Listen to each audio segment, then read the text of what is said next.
और सोमेश, बाजार की हालत भी लगता है ऊपर वाले के हाथ में। एकदम से डर का माहौल बना हुआ है।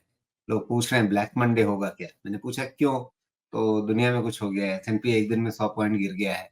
उससे पहले की एक खबर आई कि चीन में कुछ हो गया है, जो शायद मतलब एक अरसे बाद पहली बार हुआ है। शायद कुछ कहानी हुई है। क्या कहानी हो गई है चीन में, क्या कहानी हो गई अमेरिका में, क्यों इतना डर रहे हैं लोग।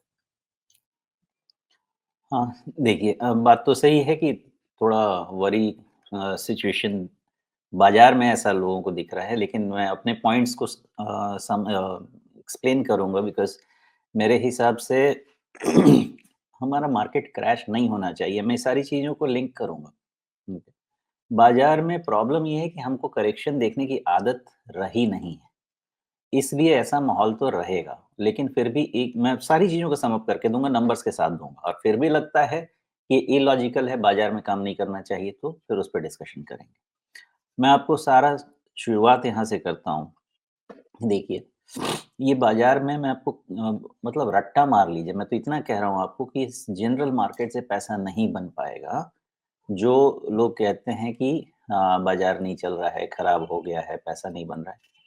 वो समय जा चुका है। जनरल मार्केट से पैसा नहीं बन पाएगा, आपको एक्सपर्टीज़ चाहिए और आपको अपना रिटर्न एक्सपेक्टेशन को नॉर्मल करना होगा। शुरू करते हैं, यहाँ से हर पॉइंट को समझिए। चूँकि मेरा गज़नी प्रॉपर्टी आपको मालूम है, तो मैं सब लिख के लेके आता हूँ। तो पहली चीज़ समझिए ये कि मेरे हिसाब से इंडिया की जो इकॉनमी है ना, ये इकॉनमी एक सस्टेनेबिलिटी के पाथ पे जा रही है। सिर्फ़ ग्रोथ आके रिसेशन में चला जाए, जो होता था अर्ली 2000 में, कभी भी ग्रोथ आ जाए, कभी भी रिसेशन में चले जाए। अब वैसा ग्रोथ हमारे यहाँ नहीं रहेगा, हमारे यहाँ एक सस्टेनेबल रहेगा ग्रोथ, मॉडरेट रहेगा, लेकिन सस्टेनेबल ग्रोथ रहेगा और इसका बहुत फ़र्क होता है। इसके कारण क्या होगा? इस चीज़ का सेकंड पॉइंट का ध्यान दीजिएगा। इसके कारण मेरे हिसाब से हमारे देश में मल्टीपल बिज़नेस अपॉर्च्युनिटीज़ को आएँगी। इनको राइज़ मिलेगा। There will be rise of multiple new business opportunity. मेरा ऐसा मानना है, मेरे आपके सीनियर सिटीज़न होते तक हो सकता है कि इंडेक्स के कई कंपोनेंट रहे ही नहीं। हो सकता है लार्जर इंडेक्स के कई कंपोनेंट नहीं हो, नए से रिप्लेसमेंट हो जाए। जो कि हम हमेशा रोते रहते थे कि भाई सब शुरू से तो यही है इंडेक्स में, रिलायंस है, इन्फोसिस है, वैसा नहीं है। ये सब रिप्लेस काफ़ी चीज़ें रिप्लेस हो जाएँगी न्यू इकोनॉमी के हिसाब से। नेक्स्ट पॉइंट मेरा ये है कि जनरल मार्केट से पैसा नहीं बनेगा बिकॉज़ जनरल मार्केट से पैसा तब बनता है, जब आपके एफआईआई वाले जो भाई हैं, वो खेलते हैं क्योंकि वो इंडेक्स और इंडेक्स रिलेटेड चीज़ों से खेलते हैं और वहाँ पे आप कुछ भी खरीदेंगे तो सोना बन जाएगा और आप बोलेंगे मैंने बहुत पैसा बना लिया।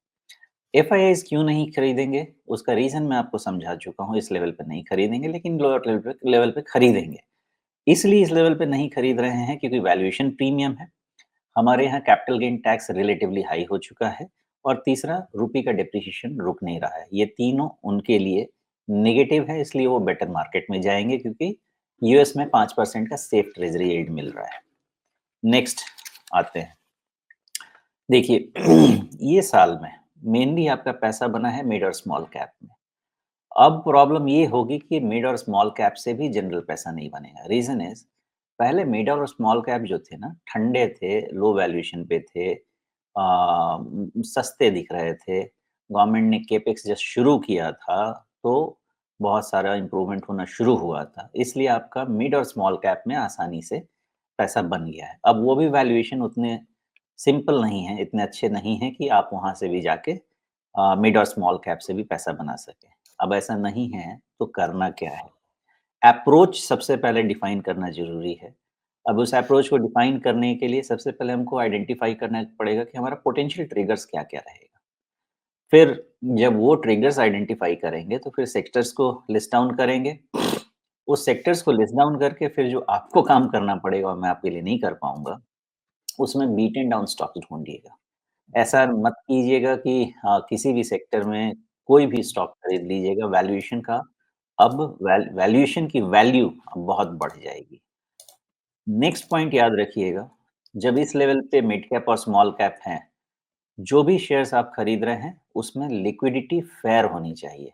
पहले जैसा चलता था कि मान लीजिए बहुत नीचे लेवल पे मिड कैप और स्मॉल कैप इंडेक्स है, तो वहाँ से सबको 20, 50, 100, 200% बढ़ना है, तो उस केस में आपको लिक्विडिटी एग्ज़िट की मिल जाएगी। इस लेवल से जब डायरेक्शन रिवर्स है कि हाई वैल्यूड स्टॉक्स में कम करेक्शन हो सकता है, तो वहाँ पे लिक्विडिटी ड्राई होगी। तो आपको ये भी इंश्योर करना है कि अब इलिक्विड स्टॉक्स को टच नहीं करना है और लिक्विड स्टॉक्स में रहना है। इतना करने के बाद अब आपके लिए मैं समराइज़ करता हूँ कि ट्रिगर्स क्या हो सकते हैं जिस पे आपको ध्यान देना है और सबसे पहला भारत के लिए आपको ट्रिगर आएगा बजट से। क्यों आएगा ये भी समझाता हूँ। गवर्नमेंट परेशान है ग्रोथ स्लोडाउन से और इस गवर्नमेंट का हमेशा ग्रोथ एक फ़ोकस रहा है। इसलिए मेरा फिर से मानना है कि ये बजट को ट्वीक करेंगे ग्रोथ ओरिएंटेड। लेकिन ग्रोथ ओरिएंटेड में मेरे एक्सपेक्टेशंस क्या हैं, वो समझाता हूँ। मेरे हिसाब से बजट में हर कोशिश की जाएगी कंज़म्पशन रिवाइव करने की। ध्यान रखिएगा यही सब थीम आपके आगे जाके खरीदने वाले बनने वाले हैं, तो इसको कनेक्ट कीजिए। बजट में मेरा फ़ोकस म गवर्नमेंट का फ़ोकस रहेगा कंज़म्पशन बढ़ाने के लिए बिकॉज़ भारत की जो जीडीपी है, ग्रॉस डोमेस्टिक प्रोडक्ट है, उसका मोर देन 60% कंज़म्पशन से ही आता है, जो कि इम्पैक्ट हुआ है। ध्यान रखेंगे कंज़म्पशन तो बढ़ता है, लेकिन कंज़म्पशन को बढ़ाने में अदर फैक्टर्स का भी हाथ रहता है। मान लीजिए कि गवर्नमेंट कैपेक्स करती है, प्राइवेट कैपेक्स होता है, नौकरी बढ़ती है। नौकरी बढ़ती है, लोगों के हाथ में पैसा आता है, वो भी फाइनली कंज़म्पशन में ही टर्न होता है। इसलिए कंज़म्पशन पे फ़ोकस रहेगा और दूसरा मुझे ऐसा लगता है कि गवर्नमेंट फिर से कैपेक्स लेके आएगी बिकॉज़ प्राइवेट कैपेक्स रिवाइव नहीं हो रहा है और ग्रोथ को इम्प्रूव करना है तो गवर्नमेंट को अपना कैपेक्स करना पड़ेगा एंड देयरफॉर मैन्युफैक्चरिंग लॉजिस्टिक्स इस पे हम बात करेंगे। नेक्स्ट जो बजट में फ़ोकस रहेगा, मुझे ऐसा लगता है कि गवर्नमेंट हर कोशिश करेगी कि लिक्विडिटी इकोनॉमी में इम्प्रूव हो मतलब लोगों के हाथ में पैसा जाए। अब वो टैक्स काट के पैसा जाए कि डिफरेंट मोड से पैसा जाए जो कि बाद में चैनलाइज़ हो इकोनॉमी में, ये अलग बात है। लेकिन मेरा ऐसा मानना है कि लिक्विडिटी इम्प्रूव होगी, ऐसी कोशिश रहेगी। ओके? तो इसके कारण जो मेरा निचोड़ निकलता है, मैं ही आपको समझा देता हूँ, भूलने का नहीं है। मेरे हिसाब से हमारी पोज़ीशनिंग हाई क्वालिटी बीएफएसआई में होनी चाहिए, कंजम्पशन इंक्लूडिंग एफएमसीजी में होनी चाहिए, होटल एंड टूरिज़्म भी मुझे लगता है गवर्नमेंट का फ़ोकस रहेगा, उसमें होना चाहिए। फार्मा एंड हेल्थ केयर में हमारा फ़ोकस होना चाहिए, हॉस्पिटल्स ट्रेडिंग स्टैंड पॉइंट से लेकिन हॉस्पिटल इन्वेस्टमेंट स्टैंड पॉइंट से थोड़े से रिस्की दिखता है मुझे। रिटेल, ई-कॉमर्स, क्यूएसआर ये हमारा फ़ोकस होना चाहिए। Auto ancillary 3 year standpoint, chemical and logistics 3 year standpoint, इन पे फोकस होना चाहिए। देखिए, मैंने बहुत सारी चीज़ों बहुत सेक्टर्स को उड़ा दिया है। मैंने बहुत माइक्रो फोकस दिया है सेक्टर्स पे। इसमें जाना पड़ेगा और इसमें स्टॉक्स ढूँढना उतना आसान नहीं है एनीवेज़। अब इम्पोर्टेंट ये है आपको जानना, मेरे हिसाब से राजीव जी और जितने लोग देख रहे हैं, मार्केट करेक्ट तो होगा, वो फेनोमेनन है, लेकिन मेरे हिसाब से मार्केट क्रैश नहीं होगा भारत का। कारण समझाता हूँ और 1-2% गिरने को क्रैश मत बोल दीजिए, ओके? क्यों नहीं होगा? ग्लोबली भी क्रैश नहीं होना चाहिए। एक रिस्क क्या होता था कि पहले जो 2008 में सबप्राइम क्राइसिस हुई थी, उसमें अमेरिका में पर्टिकुलरली और काफ़ी हद तक यूरोप में भी हाउसहोल्ड डेट जो था as a come percentage of GDP वो बहुत ज़्यादा था। इसीलिए लोन पे लोन, मॉर्गेज पे लोन सब कुछ था। इसके कारण हुआ ये था कि मार्केट गिरा और गिरा तो लोगों का डिफ़ॉल्ट बढ़ता गया।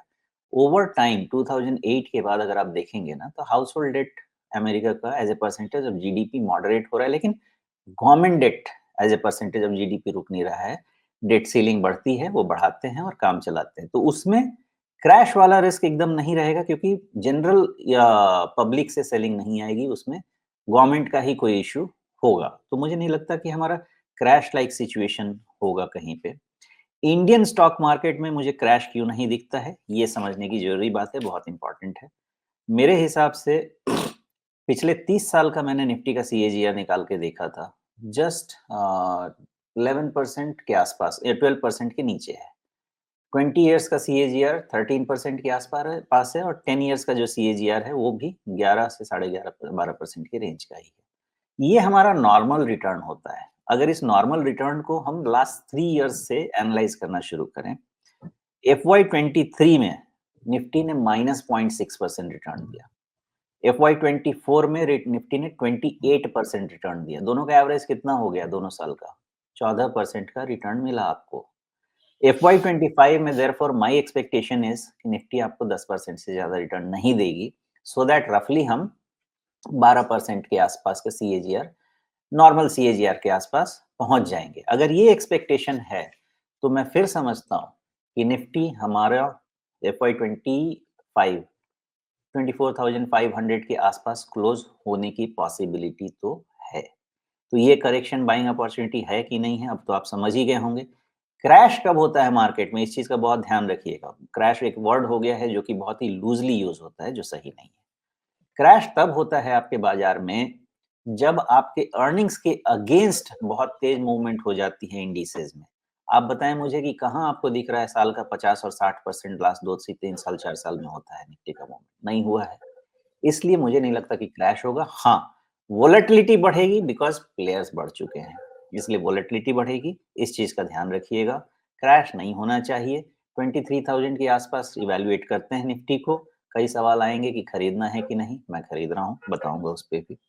अब ये आपके नंबर्स हैं, मेरे हिसाब से आगे आने वाले, सही लगे तो ले लीजिए। FY26 का निफ्टी टारगेट मुझे लगता है 28,000 हम उस FY में देखेंगे, तो अब आप समझिए हमें खरीदना है कि नहीं।